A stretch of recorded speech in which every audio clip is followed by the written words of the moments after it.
Alors bonjour à toutes les deux. Donc la table ronde concerne la pratique amateur et bon, je tiens à prévenir tout de suite, Monsieur l'ambassadeur, que la pratique amateur n'a pas pour vocation d'aider les Suisses à installer des panneaux solaires sur les toits, mais bien de montrer aux jeunes que par des activités ludiques, on peut arriver à la pratique de métiers. L'outil en main à Versailles et d'ailleurs partout en France a pour but l'initiation des jeunes dès l'âge de 9 ans aux métiers manuels de l'artisanat et du patrimoine, dont les métiers d'art. Vous formez à plus de 100 métiers. Oui, pardonnez-moi. Vous formez à plus de 100 métiers et ces jeunes, donc dès l'âge de 9 ans, peuvent s'adresser à votre association. Ça va jusqu'à quel âge à peu près? C'est jusqu'à 14 ans. Donc de 9 à 14 ans, et ils peuvent apprendre un métier auprès d'artisans. Comment se déroulent en fait tous ces ateliers? Un grand merci de donner la parole à l'outil en main. Alors moi je suis de Versailles, mais je reparlerai au nom de l'ensemble de l'Union nationale de l'outil en main. Et Versailles, pour votre information, est une antenne qui est née il y a 2 ans, donc on est voilà une petite structure, contrairement à d'autres qui ont 20 ans d'expérience. L'outil en main, c'est l'idée assez géniale d'une femme il y a 25 ans à Troyes, de proposer à des artisans retraités des métiers manuels de venir initier les jeunes au plaisir de faire des choses de ses mains. Et la force de cette association, c'est que quand un enfant s'inscrit sur un cycle qui est proposé comme du périscolaire, vous vous inscrivez au club de foot et à l'outil en main, vous allez pouvoir être initié à l'ensemble des métiers qui sont proposés sur l'association. Et il n'y a pas une association sur les 230 existantes aujourd'hui en France qui propose le même cycle, puisque par définition, c'est en fonction des forces qu'elle a pu trouver voilà, là où elle est installée. À Versailles, on est tout petit et on a voilà, aussi décidé de s'ouvrir. On a aujourd'hui 7 ateliers qui sont proposés à Versailles. Voilà, mais il y a un panel de propositions qui est extrêmement large. On vient pas faire de la menuiserie à l'outil en main, on vient pas faire de l'électricité ou de la cuisine, on vient essayer et voilà, mettre la main dans la matière, sentir tous les métiers qui sont proposés sur l'association. Et Lucille Michel, vous êtes coordinatrice de projet de l'association Rempart. Rempart, c'est 800 sites restaurés depuis 1966, donc c'est une association qui date. La pratique amateur trouve des sources lointaines. Plus de 10 000 citoyens impliqués dans chaque pays, parce que vous intervenez aussi dans plusieurs pays. 180 oui. Associations en France. Oui, tout à fait. En fait, Rempart, donc c'est une union d'associations de personnes bénévoles qui un jour sont... Oh là, ça marche pas très bien. Oui, merci. Donc des bénévoles qui un jour se sont dit tiens, je vais aller aider à la restauration de la ruine au bout de chez moi parce que personne ne s'en occupe. Et donc comme ça, ce sont des voisins, des amis qui se sont réunis à un moment donné pour faire une association locale et pour entretenir le patrimoine local. Donc on trouve du patrimoine militaire, mais aussi voilà, des châteaux, des avoirs, des églises, vraiment tous les types de patrimoine sont représentés. Et la particularité du coup de ces associations va être de réaliser notamment des sessions de chantier de bénévoles où des bénévoles de tous les horizons, de tout âge, peuvent venir s'inscrire pour venir 2 semaines œuvrer à la restauration et donc apprendre un morceau de menuiserie, de charpenterie, de maçonnerie, de taille de pierre et c'est le cas de le dire, apporter sa pierre à l'édifice. Et dès 1985, votre association s'est intéressée à la formation. Et alors, il y a un texte d'orientation qu'on peut retrouver sur Internet où il est écrit que la formation étant à la base de toute action qualitative, il faut qu'elle soit renforcée et qu'elle dispose de moyens financiers et humains convenables. Pourquoi est-ce que votre association s'est focalisée sur la formation à un moment donné, alors que c'est une pratique amateur ? Alors, eh bien, en fait, on trouve ça très très important. C'est une pratique amateur, mais on est encadré par des professionnels. Voilà, pour restaurer notre mur, eh ben, on a forcément fait appel à des maçons, du bâti ancien, voilà, des personnes qui ont un véritable savoir et qui peuvent. Et on s'est rendu compte que ce savoir peut être transmis facilement à des bénévoles intéressés. En fait, on a simplement besoin d'être motivé et d'être attentif et à l'écoute. Et en fait, chacun peut, en 2 semaines, déjà accomplir beaucoup de choses. Et donc, on met en place, en effet, des formations, et notamment des formations à l'animation de chantier pour à destination, par exemple, de professionnels des métiers du bâti ancien, qui souhaiteraient encadrer des chantiers de bénévoles. C'est un autre métier, hein, encore, d'encadrer des chantiers, mais aussi, voilà, des bénévoles qui souhaiteraient encadrer sur la partie plutôt pédagogique, puisque le groupe doit bien vivre ensemble pendant 2 semaines.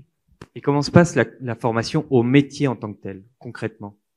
Alors, concrètement, on n'invite pas, enfin, à Rempart, on va pas, voilà, ressortir d'un chantier en disant je suis maçon. Mais par contre, c'est vraiment une porte ouverte, une façon d'essayer, de s'essayer, de se découvrir pour des bénévoles qui n'ont pas forcément un bagage préalable, voire même pas du tout de bagage. Et justement, c'est de la formation par le toucher, par le faire.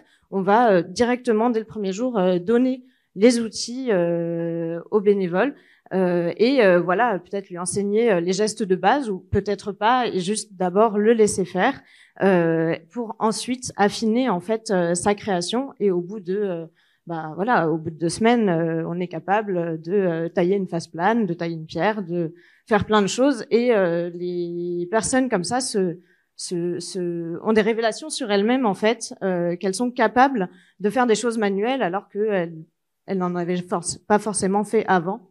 Donc ça, c'est vraiment une force de formation, de découvrir, faire découvrir que tout le monde en fait peut avoir des capacités et en tirer un énorme, énormément de choses sur elle-même. Et chaque chantier a ses propres objectifs. À chaque fois, il doit y avoir, je sais pas, une voûte de réaliser, le mur doit être terminé, etc. Comment est-ce que vous parvenez à mener tous vos bénévoles aux objectifs qui sont quasiment identiques de ceux des professionnels? Oui, en effet, on a toujours un programme de travaux défini en avance pour chaque chantier. Et c'est donc l'association définit le programme de travaux en relation avec l'encadrant technique qui va encadrer le groupe. Et justement, c'est un savant jeu entre la transmission et les objectifs, et mené par la main en fait des bénévoles. Il y en a qui seront plus aguerris, qui seront peut-être qui vont revenir et qui auront déjà fait des chantiers, donc qui vont peut-être un peu plus mener le groupe. Et voilà, des bénévoles nouveaux dont c'est le premier chantier, à qui justement l'encadrant, alors on l'appelle pas formateur, mais on l'appelle animateur ou encadrant, va patiemment expliquer les gestes, montrer. Et ce qui est assez chouette, c'est qu'on se rend compte que même en quelques jours, les bénévoles ensuite sont capables de retransmettre les gestes qu'ils ont appris. C'est-à-dire que parfois des visiteurs, voilà, au bout d'une semaine, vont visiter le site, et c'est les bénévoles qui eux-mêmes vont emmener les visiteurs, leur faire visiter et même leur montrer les tout premiers gestes qu'ils ont appris la semaine précédente. Béatrice Bouy, l'association L'Outil en Main fonctionne un petit peu différemment. Ce sont des sessions extrascolaires essentiellement, donc pour les jeunes. Comment se sont recrutés à la fois les retraités qui travaillent ou qui sont bénévoles à L'Outil en Main et les jeunes qui viennent vous voir? Alors, je vais vous parler de l'expérience de Versailles, mais ça s'est souvent été amené de la même façon sur les autres antennes. Très souvent, une association naît parce que le maire a vu ça dans la ville d'à côté et a dit « Oh, j'ai très envie de ça chez moi ». Ou alors, à Versailles, ce sont des parents qui ont cherché pour leurs propres enfants des activités où ils pouvaient mettre en œuvre le plaisir de faire des choses de leurs mains. Il y avait peu d'offres qui existaient sur la région parisienne, et donc on a décidé d'ouvrir une antenne de l'outil en main. Parce qu'on avait découvert celles d'Antony et de Boulogne, qui historiquement sont installées en Île-de-France. Ce sont les 2 premières et les 2 seules qui existent aujourd'hui. Donc maintenant Versailles. Et donc pour recruter des enfants, c'est très simple. On va à la journée des associations et il y a énormément de gens qui viennent nous voir en disant ça fait des années qu'on cherche cette offre. Des plus âgés nous disant est-ce que vous n'allez pas ouvrir à des plus âgés? Nous aussi, on a envie de s'initier à ces métiers. Alors, nous, tout petits, on reste aujourd'hui sur des 8-14 ans, mais je sais que d'autres associations réfléchissent, d'autres antennes qui sont ancrées depuis plus longtemps. Et donc, aujourd'hui, nous, on a 80 familles qui sont venues taper à la porte en disant on aimerait pouvoir inscrire nos enfants. Donc, il y a une demande extrêmement forte autour de ces propositions d'activités. Et pour les bénévoles, on a fait de la publicité dans les journaux locaux des communes. On a réussi à récupérer du monde par là, à la journée des associations. On a également fait des journaux télévisés qui permettent à des retraités qui sont justement devant leur télévision à cette heure-là de nous dire « je m'ennuie ». Ça tombe bien, je vais pouvoir venir voilà m'engager avec vous. Et donc voilà, nous après 2 ans d'existence, aujourd'hui, on a un pool de 15 bénévoles. Voilà, donc ce qui est quand même pas mal. Et il y a des associations qui nous font pâlir d'envie. Tous ces retraités qui vont finir leur vie le long de la côte des Pays de la Loire. Voilà, des associations comme à Pornic où il y a, je crois, plus de 80 bénévoles. À Angers, ils sont aussi énormément. Voilà. Donc, je pense qu'une fois que l'association est connue, voilà, ça fait aussi beaucoup de la transmission de bouche à oreille. Voilà. J'ai une association et un des enjeux aussi de l'association qui n'était pas son objet premier quand elle est née, ça permet aussi à ces bénévoles retraités de rester en lien finalement, de sortir de chez eux, de se retrouver autour d'un objet commun qui leur plaît. On a beaucoup de retraités qui en fait se retrouvent autour de passions communes et qui se retrouvent en dehors de l'association et voilà s'investissent dans d'autres associations, se retrouvent et c'est aussi un moyen de garder un lien. On a un architecte qui a découvert le métier du dessin industriel et qui va voilà faire des liens avec le retraité du dessin industriel pour pouvoir écrire, mettre sur informatique l'ensemble de son projet, puisqu'ils sont en train de déterrer tout un circuit hydraulique qui était enterré dans la forêt à côté de Versailles. Enfin voilà, il y a énormément de choses qui naissent à côté de l'association, parce que tous ces adultes en fait retraités ou pas retraités, on a aussi des passionnés, se retrouvent aussi autour d'un projet commun qui n'est pas que la transmission. C'est la transmission du métier, effectivement, c'est pas seulement la transmission. Quel est le profil des enfants qui viennent vous voir? On a vraiment de tout. On a des petits blonds aux yeux bleus dont la Fédération française du bâtiment nous a dit s'ils pouvaient être les électriciens de demain, on serait ravis, parce qu'aujourd'hui on a surtout des enfants issus des quartiers prioritaires, voilà, en échec scolaire, et on est persuadé que beaucoup d'autres enfants auraient peut-être très envie d'être aussi électriciens ou plombiers. On a des enfants en situation de handicap dont les parents nous disent à l'école, on voit bien que c'est compliqué. Est-ce qu'ils pourraient pas s'épanouir dans ailleurs que assis sur une chaise, voilà, à faire des maths dont il n'a pas forcément compris la mise en application. Ben voilà, là il va pouvoir mettre en application des recettes de cuisine, du calcul en électricité. On a le secours populaire nous disant on a des enfants entiers qui pendant les vacances tournent en rond. Est-ce qu'on peut pas les occuper intelligemment? Voilà. Donc voilà, on a vraiment plein de demandes différentes. Des familles qui viennent nous dire mes enfants n'ont pas eu la chance d'avoir de grands-parents qui leur ont transmis. On aimerait pouvoir voilà que grâce à votre association, ils découvrent la joie de faire des choses avec des plus âgés. Voilà, on a vraiment plein de demandes qui arrivent de parcours différents et puis des gens qui disent on aimerait énormément ouvrir nos enfants à cette intelligence de la main. Voilà, l'école fait plein de choses, mais elle a oublié tout ce pan-là de l'intelligence. Donc voilà. Donc on a alors nous à Versailles on a eu 10 et 10 enfants sur 2 ans, donc on a un petit panel de ce que peut être les enfants qui toquent à cette porte-là. Je sais qu'au niveau de l'association nationale, sur le nombre d'enfants qui sont passés depuis l'ouverture de ces structures, à peu près 40% des enfants s'engagent dans ces voies professionnelles parce qu'ils ont énormément aimé voilà, ces métiers proposés à l'outil en main. 40%, et ça c'est un chiffre qui s'inscrit dans la durée, qui se vérifie d'année en année. Donc 40% à peu près des jeunes qui sont passés par l'outil en main à Versailles vont poursuivre dans une filière. On aimerait garder des liens avec les 20 premiers qu'on a eu, la cohorte, là, et puis voir effectivement si c'est effectivement ce même taux sur Versailles.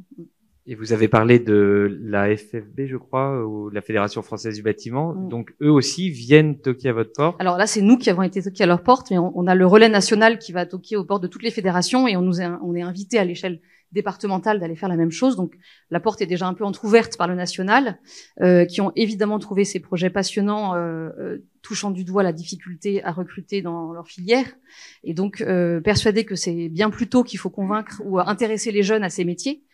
Et donc aujourd'hui, la Fédération française du bâtiment, on compte sur eux pour identifier tous ces futurs retraités de leurs entreprises.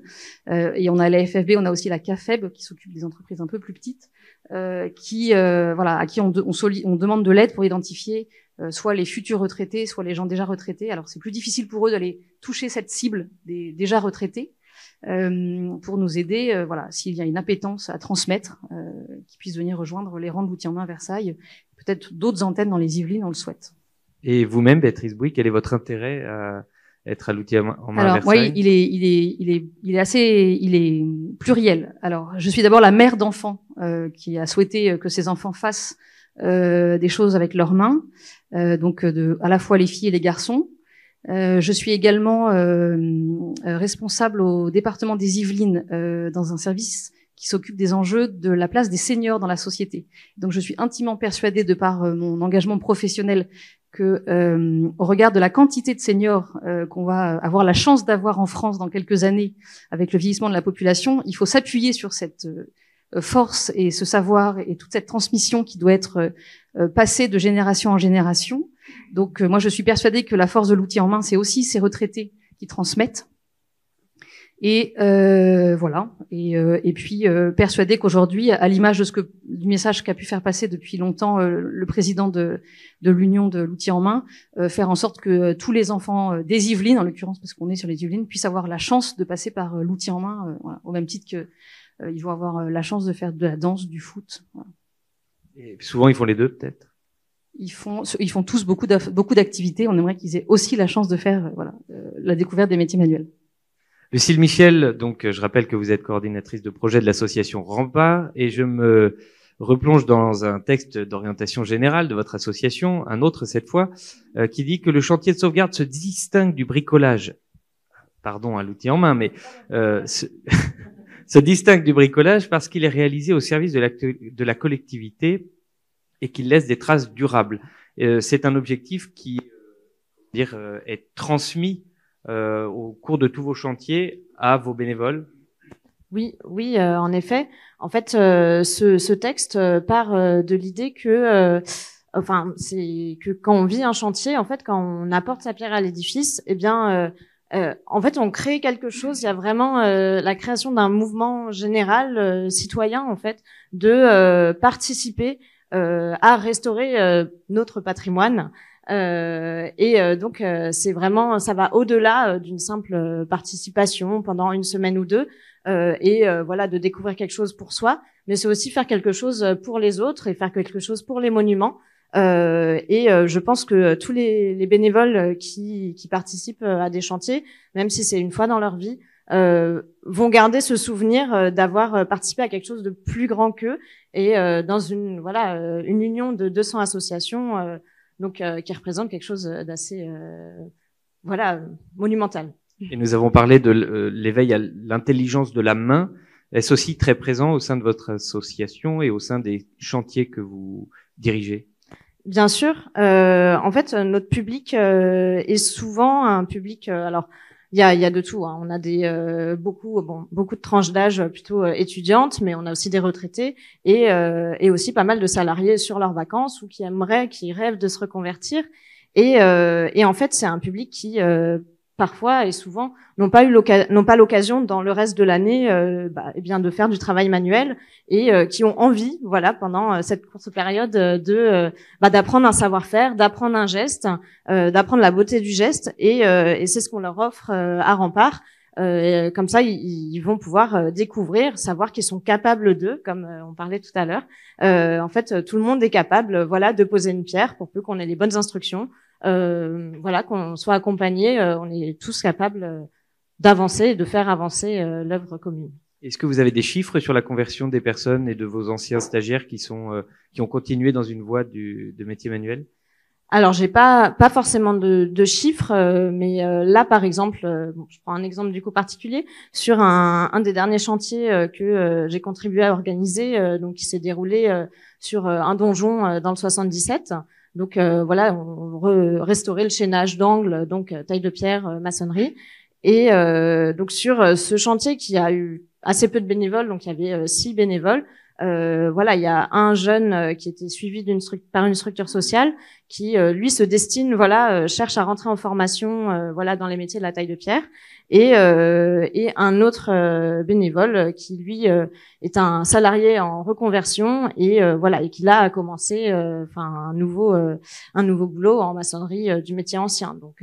Donc on trouve vraiment beaucoup de cas concrets, mais c'est vrai que j'ai pas en tête de chiffres.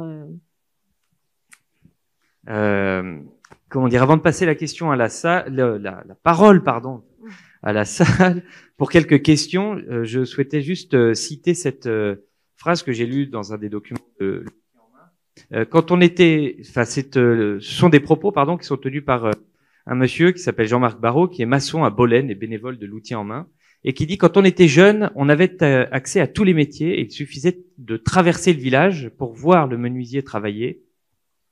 Aujourd'hui, ça me paraît plus difficile. Alors là, il a raison effectivement, parce que on peut plus traverser la rue pour aller voir un menuisier si facilement. Même pour trouver un travail, c'est compliqué. Mais cette initiation au métier manuel donc permet de susciter des vocations, et ça, c'est quelque chose qu'il mettait en avant, ce maçon de Bolène. C'est le cas aussi de tous les bénévoles retraités. Ce qui permet de dire qu'on ne fait pas du bricolage, c'est que ce sont vraiment des retraités de ces métiers qui viennent montrer aux jeunes et les initier au plaisir de faire voilà, ce qu'ils ont eux fait toute leur vie. Et donc on dépasse la notion de bricolage puisqu'on est vraiment dans de la transmission d'un métier. Voilà. Même si on reste au niveau d'initiation, parce en rien on ne prend la place d'un formateur, mais on donne envie à l'enfant éventuellement d'aller plus loin. Voilà.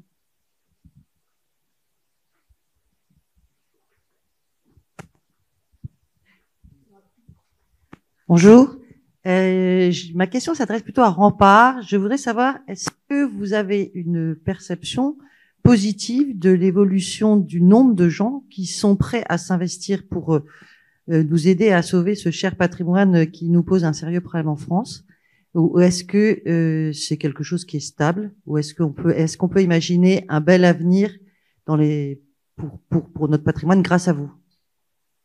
Merci pour cette question. Bon, si on interrogeait les bénévoles de nos associations, ils diraient que voilà, ils peinent à recruter. Enfin, il y a toujours de moins en moins de bénévoles. Les jeunes s'investissent moins. Mais en réalité, c'est pas forcément c'est pas forcément vrai parce que on a beaucoup de jeunes quand même qui arrivent, mais c'est une dynamique un peu différente. Là où avant les bénévoles s'investissaient plus dans la durée, dans l'année, en fait, à l'année. Maintenant, les nouvelles générations vont plutôt s'investir ponctuellement, voilà, sur une période donnée dans l'année et pas forcément tout au long de l'année, tous les week-ends. Après, le bénévolat, à chaque fois,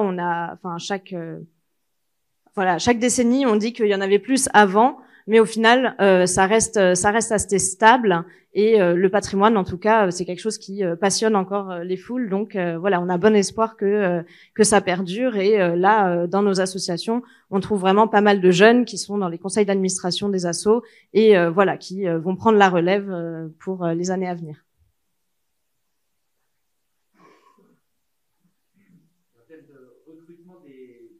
Professionnels, ça fonctionne aussi assez bien. Oui, en fait, on s'est construit un réseau, un réseau de professionnels. Donc c'est souvent du bouche à oreille. On a, déjà, on est en partenariat avec le GMH, donc le Groupement des Monuments Historiques. On connaît, des compagnons par-ci par-là, et de bouche à oreille, pas plus tard qu'hier, moi j'ai appelé un ami à moi maintenant, mais qui est maçon du bâti ancien, et je dis je cherche un charpentier pour un chantier de bénévoles cet été.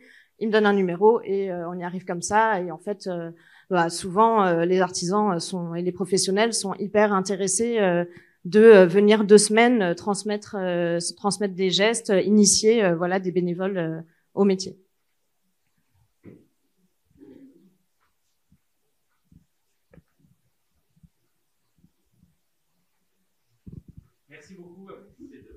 Merci beaucoup, merci de votre invitation.